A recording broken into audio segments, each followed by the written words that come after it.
Hello boys and girls. This screencast will show you how to create a tour using Tour Creator. You can click on the link in the HyperDoc for this assignment to get to Tour Creator, or you can simply go to vr.google.com/Tour Creator. Once you're at this page, click on Get Started. Click on the button that says New Tour, and you will be prompted to enter a title. You need to enter in the information that is specified in the HyperDoc.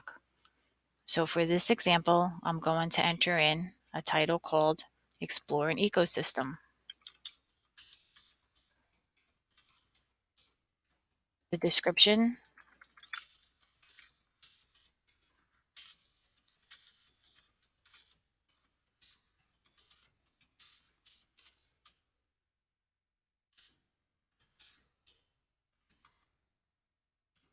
category,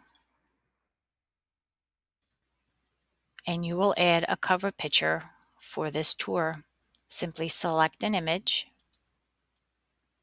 find an image in the Google Drive folder or the Photos folder or the Photos album, click Open, then select Create. At this point, you already created your tour, and there it is.